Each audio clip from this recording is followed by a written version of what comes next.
中正大学的台湾文学甲创意应用研究所是来配合着家己的文学季，举办行读活动，带民众来到有72段历史的东英国小，用台语来了解囡仔台的故事甲社区的发展，要让民众透过台语来明白在地文史。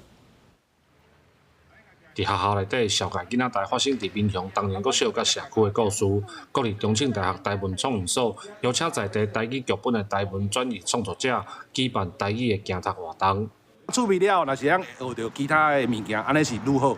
所以我其实是抱着这种希望大家当感觉趣味啊，故事有印象，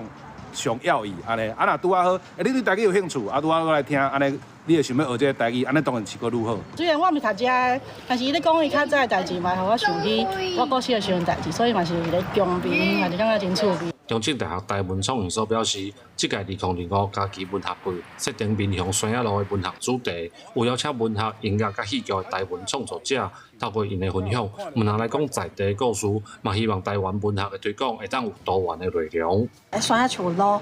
咧行的时阵，就知影讲哇，咱遮是有文学、有音乐的文学，嘛有剧本的文学，嘛有评论文学，